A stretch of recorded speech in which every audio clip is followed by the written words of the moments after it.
Hello မျိုးတို့ရေဒီနေ့ဗီဒီယိုလေးကတော့ကျမတို့မိဖို့ကြောင့်တဲမှာအမြဲလိုရှိနေကြဟင်းတွေမှာလည်းမပါမဖြစ်တဲ့ခန်းကျင်သီးအကြောင်းလေးကိုပြောပြပေးတော့မှာဖြစ်ပါတယ်နော်ခန်းကျင်သီးရဲ့အမျိုးအစားတွေနဲ့ကျန်းမာရေးအတွက်အံ့ဩစရာအကျိုးကျေးဇူးတွေကိုလည်းစုံလင်အောင်ပြောပြပေးတော့မှာဖြစ်ပါတယ်နော်ခန်းကျင်သီးက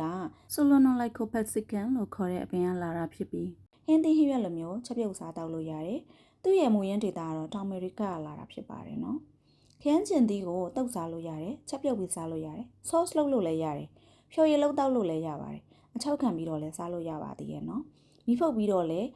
ထောင်းပြီးတော့လည်းစားလို့ရပါတယ်နော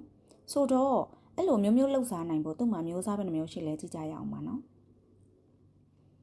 ်ကျမတို့ဈေးထဲမှာတွေ့နေကြတဲ့ပုံပြီးခရမ်းကျင်သီးမျိုးစားတွေအများကြီးရှိပါတယ်နံပါတ်1ကတော့ clove tomatoes or round tomatoes လို့ခေါ်ပါတယ်ပုံမှန်ခန်းကျင်သည့်ဝိုင်းခန်းကျင်သည့်စက်ဝိုင်းပုံခန်းကျင်သည့်လို့ကျမတို့မြန်မာမှုပြုလို့ရပါတယ်နော်ဈေးထဲမှာအများဆုံးတွေ့ရတဲ့အမျိုးအစားဖြစ်ပြီးတော့အသီးကတော့ဝိုင်းဝိုင်းလေးဖြစ်တယ်အခွန်ကလည်းညီညာတယ်ပြီးတော့အနှဲငယ်တော့မာတယ်ပေါ့နော်ဟင်းချက်တာချက်ပြုတ်တာတွေအတုပ်ထဲမှာထည့်တာတွေအားလုံးလုပ်စားလို့ရပါတယ်နံပါတ်2ကတော့ Romald or plum tomatoes လို့ခေါ်ပါတယ်သူ့ကိုတော့ဈေးသီးပုံခန်းကျင်သည့်တောင်လို့လည်းခေါ်လို့ရပါတယ်နော်သူကတော့ရှည်မြောင်ပုံစံလေးဖြစ်ပြီးတော့အစိရနဲတယ်အသားပိုထူပြီးတော့ဒီခန်းကျင်သီးပြုတ် sauce ပေါ့နော်ခန်းကျင်သီး pasta sauce တွေလုပ်လို့ရပါတယ်နော် sauce လုပ်ဖို့အကောင်းဆုံးအသီးဖြစ်ပါတဲ့နော်နံပါတ်3ကတော့ cherry tomatoes လို့ခေါ်ပါတယ်မြန်မာလိုဆိုရင်တော့ cherry ခန်းကျင်သီးပေါ့နော်ဒီအသီးလေးရဲ့အရွယ်စားသေးတယ်စပစ်သီးလိုမျိုးအခိုင်လိုက်သေးတယ်အဝါရောင်လေးတွေအနီရောင်လေးတွေရှိတတ်ပါတယ်နော်ဒီ cherry ခန်းကျင်သီးလေးတွေကအရန်စားလို့ကောင်းတယ်ချိုပြီးတော့လည်းအရည်ရွှန်းတယ်အတုပ်ထဲထည့်စားတာအတိုးအမြုပ်ဖြစ်စားတာတွေလုပ်လို့ရပါတယ်နော်နံပါတ်4ကတော့ grape tomatoes လို့ခေါ်ပါတယ်သူ့ကိုတော့မြန်မာမှုပြရရင်စပစ်ခန်းကျင်သီးလို့ခေါ်လို့ရပါတယ်နော်ဒီအသီးလေးရဲ့ပုံစံကအသေးစားလေးဖြစ်ပြီးတော့စပစ်သီးပုံစံလေးဖြစ်တယ် cherry tomatoes တက်လည်းနည်းနည်းပိုရှည်တယ်ပေါ့နော်သူ့ရဲ့အရသာကချိုပြီးတော့အရည်ရွှန်းတယ်အခွန်ကထူထူလေးဖြစ်ပြီးတော့တုပ်စားတာဟင်းချက်စားတာတရေစားအဖြစ်လှုပ်စားတာလုပ်လို့ရတယ်ပေါ့နော်မလေးမို့အသီးကလည်းတည်ရတာတင်ရတာအဆင်ပြေပါတယ်နော်နံပါတ်5ကတော့ biscuit tomatoes လို့ခေါ်ပါတယ်သူ့ကိုတော့အသားတူခန်းကျင်သီးလို့လည်းကျမတို့ခေါ်လို့ရနိုင်ပါတယ်နော်သူ့ရဲ့အရွယ်အစားကတော့အရန်ကြီးပါတယ်ပေါ့နော်အလေးချိန်တောင်မှတစ်ပေါင်ကျော်တတ်ပါတယ်အသားထူအရသာပြေဝပြီးတော့ရေကတော့နည်းနည်းပဲပါတယ်ပေါ့နော်ဟမ်ဘဂါခန်းကျင်သီးလွှာလုပ်ဖို့ sandwich ထဲမှာထည့်ဖို့ကတော့အကောင်းဆုံးပါပဲတဲ့နံပါတ်6ကတော့ Heirloom tomatoes လို့ခေါ်ပါတယ်သူကတော့မျိုးရိုးစစ်ခန်းကျင်သီးဒေသရင်ခန်းကျင်သီးရိုးရာခန်းကျင်သီးလို့လည်းခေါ်တော့သုံးနှုန်းလို့ရနိုင်ပါတယ်နော်တဘာဝအတိုင်းစိုက်ပျိုးထားတဲ့အတွက်ဈေးပုံမိုကြီးမြင့်တဲ့ organic သီးစစ်လို့လည်းဆိုရမှာပါနော်မျိုးဗီဇပြုပြင်ထားခြင်းမရှိတဲ့ရိုးရိုးခန်းကျင်သီးတွေထဲမှာပါတယ်ပုံစံမျိုးအယောင်မျိုးအနီအဝါအစိမ့်အနက်ပန်းရောင်တွေထိရှိတတ်ပါတယ်နော်ဝယ်ရတာဈေးကြီးပေမဲ့အရသာကတကယ်ကိုခန်းကျင်သီးရဲ့မူရင်အရသာကိုရမှာဖြစ်ပါတယ်နော်နံပါတ်9ကတော့ pear tomatoes လို့ခေါ်ပါတယ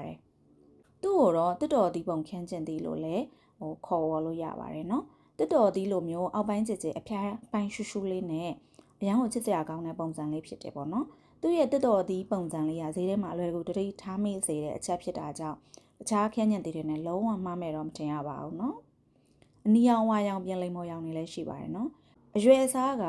cherry tomatoes လို့တဲတဲလေးတွေမို့လို့စားရတာအဆင်ပြေပါတယ်သူ့ရဲ့အရသာကအရန်ကောင်းပါတယ်ချုံမြိန်ပြီးတော့အရည်ရွှန်းတယ်ခရမ်းကျင်သီးရဲ့မူရင်းအရသာကိုပို့ရပါတယ်အခွန်ကလည်းပပလေးမဝါစားရတာအရန်နုညံ့ပါတယ်ရေဆေးပြီးတော့လည်းလက်ဆက်ချက်ချင်းစားလိုက်လို့ရပါတယ်နော်အတုပ်တွေထဲမှာထည့်စားလို့ရတယ်လို့ဟင်းခက်အမွေးကြိုင်ဖြစ်ဒီ pasta ထဲမှာထည့်တာဟင်းတွေထဲမှာထည့်စားတာတွေလည်းလုပ်လို့ရပါတယ်နော် heirloom tomatoes လို့မျိုးရိုးမပြုတ်ပြင်ထားတဲ့ခရမ်းကျင်သီးမျိုးဖြစ်လို့ဈေးကတော့နည်းနည်းကြီးတယ်ဒါပေမဲ့အရသာကတော့တကယ်ကိုခရမ်းကျင်သီးရဲ့မူရင်းအရသာကိုရစေမှာဖြစ်ပါတယ်နော်နံပါတ်8ကတော့ Campari tomatoes or vine ripened tomatoes လို့ခေါ်ပါတယ်နော်သူ့ကိုတော့ premium ခန်းကျင်သီးလို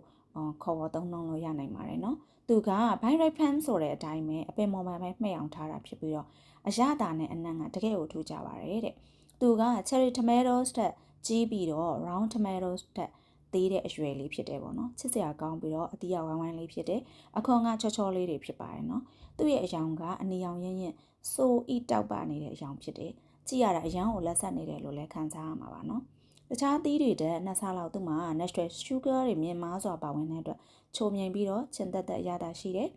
ခန်းကျင်သီးရဲ့မူရင်းအရသာကိုအကောင်းဆုံးရစေတဲ့အမျိုးအစားဖြစ်ပါတယ်အခွန်ပါ အစစ်နဲ့လည်းစားလို့အရင်ကောင်းတယ်ပေါ့နော်စားလေးနည်းနည်းဖြူပြီးတော့လက်ဆက်စားကြည့်လိုက်တဲ့ဆိုရင်တော့အရသာတော့တော်တော်မိုက်ပါတယ်နော် compressor slash လောက်စားတာတော့ဒီ pasta ထဲမှာထည့်တာတော့အထုပ်မြုပ်လောက်တာတော့ sandwich တွေထဲမှာထည့်သုံးတာတွေလည်းလုပ်လို့ရပါတယ်နော်အဲ့ဆိုလို့ရှိရင်တော့အရသာအရန်ကိုပို့ပြီးတော့ကောင်းမွန်လာမှာဖြစ်ပါတယ်ပုံမှန်ခန်းကျင်သီးတွေတက်တော့နည်းနည်းဈေးပိုကြီးတယ်ပေါ့နော်အထူးသဖြင့်ဆောင်းထဲမှာပို့ပြီးတော့ရနိုင်ပါတယ်နော်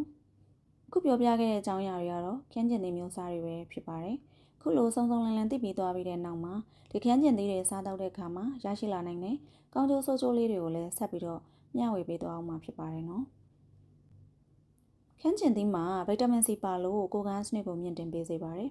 ရေပြားကျန်းမာရေးအတွက်လည်းကောင်းမွန်စေပါတယ်ဗီတာမင် K ပါလို့ရိုးတွေတမန်စေပြီးတော့သွေးခဲတဲ့ဖြစ်စဉ်အတွက်လည်းထောက်ကူပြုစေပါတယ်ပိုတက်ဆီယမ်ပါတဲ့အတွက်လည်းသွေးပေါင်ချိန်ကိုထိန်းညှိပေးပြီးတော့နှလုံးကျန်းမာရေးအတွက်လည်းကောင်းမွန်စေပါတယ်ခင်းကျင်သီးကိုအနီအောင်ဖြစ်စေတဲ့သဘာဝဓာတ်တိုးဆန့်ကျင်ပစ္စည်း natural antioxidant တစ်မျိုးဖြစ်တဲ့ lycopene ပါဝင်တဲ့အတွက်ကြောင့်လည်းဆဲပျက်စီးမှုတွေကိုကာကွယ်ပေးပါတယ်။နှလုံးရောဂါဖြစ်နိုင်ခြေကိုလည်းလျှော့ချပေးနိုင်ပါတယ်။ဆီးကျိတ်ကင်ဆာအဆုတ်ကင်ဆာအပါအဝင်ကင်ဆာအမျိုးမျိုးကိုလည်းကာကွယ်ပေးနိုင်တယ်လို့လေ့လာချက်တွေသိရပါတယ်နော်။အရေးကြီးတဲ့အချက်အနေနဲ့ lycopene ဓာတ်က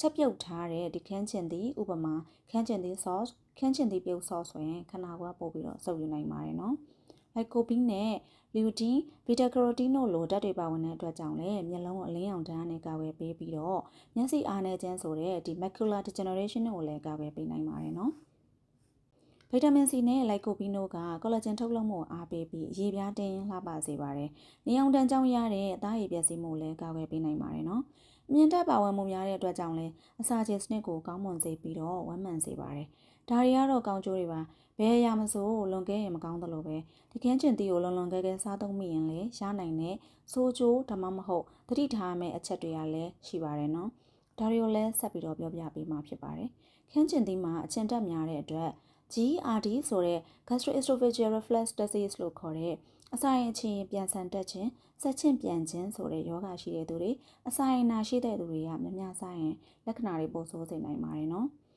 ချို့လူတွေမှာခင်းကျင်သီးနဲ့ဓာတ်မတည့်တဲ့လက္ခဏာတွေဖြစ်တဲ့ရာရန်နာဖုတ်ပိန်ထတာတွေလည်းဖြစ်တတ်ပါတယ်နော်ခင်းကျင်သီးမှာအောက်ဆလိတ်ဓာတ်တွေပါဝင်ပါတယ်ဒီဓာတ်ကကြောက်တယ်ဘူးတဲ့သူတွေကြောက်တယ်နိုင်ခြေများတဲ့သူတွေအတွက်တော့သိမကောင်းပါဘူးနော်ဒါပေမဲ့ပမာဏအနည်းငယ်စားတာကတော့ပြဿနာမရှိနိုင်ပါဘူးနော်ကဲလို့စားမဲ့ဆိုရင်လည်းဆရာဝန်နဲ့တိုင်ပင်ပြီးမှတော့စားစေချင်ပါတယ်နော်ခင်းကျင်သီးကပိုးကောင်လေးတွေသိကြိုက်ပါတယ်ဒါကြောင့်စိုက်ပျိုးတဲ့သူတွေကပိုးသက်ဆေးတွေသုံးကောင်းသုံးထားနိုင်ပါတယ်ဈေးတွေကဝယ်တဲ့ခင်းကျင်သီးတွေမှာလည်းပိုးသက်ဆေးအကျွင်းကြံတွေကရှိနေတတ်ပါတယ်နော်ဒါကြောင့်တေချာအောင်မချက်ပြုတ်ခင်မှာဆေးကြောတန့်စင်မှုတော့လုပ်ပါမယ်နော်ဒါတွေကတော့တတိထားမဲ့အချက်တွေပါအချုပ်အားဖြင့်ပြောရမယ်ဆိုရင်တော့ခင်းကျင်သီးဟာအာဟာရဓာတ်ကျွေဝပြီးတော့ကျန်းမာရေးအတွက်အကျိုးများတဲ့အသီးနှံတစ်မျိုးဖြစ်ပါတယ်နော်။လိုက်ကိုပင်းလိုမျိုးထူးခြားတဲ့ဓာတ်တိုးဆန့်ကျင်ပစ္စည်းတွေပါဝင်နေတာကြောင့်ဒီနှလုံးနဲ့ကင်ဆာရောဂါတွေအတွက်ကလည်းအထူးကောင်းမွန်ပါတယ်နော်။ဒါပေမဲ့အစာရင်အချင်းပြန်တက်တဲ့လူတွေကတော့ပမာဏကိုထိန်းညှိပြီးတော့စားသုံးဖို့လိုအပ်တယ်ပေါ့နော်။ခုနပြောခဲ့သလိုပဲစားသုံးမယ်ဆိုရင်လေကိုကဆရာဝန်နဲ့တိုင်ပင်ပြီးမှစားစေချင်ပါတယ်နော်။ဒီတော့ခင်းကျင်သီးလေးစားပါကျမပါစေ။ခုဆိုရင်တော့ခင်းကျင်သီးလေးရဲ့အကြောင်းကိုတော်တော်လေးသိသွားပြီလို့ထင်ပါတယ်နော်။နေ့တိုင်းစားနေကြအသီးလေးမှာဒီလိုအကျိုးကျေးဇူးတွေရှိတယ်ဆိုတာသိရတော့ဒီဗီဒီယိုလေးကိုကြည့်ရကြိုးနာမည်လို့ထင်ပါတယ်နော်။နောက်ဗီဒီယိုမှာလည်းစိတ်ဝင်စားစရာအကြောင်းအရာတွေဆက်ပြီးတော့ပြောပြသွားမှာမို့ like share နဲ့ subscribe လုပ်ကြဖို့မမေ့ကြပါနဲ့နော်။ကျေးဇူးပါ bye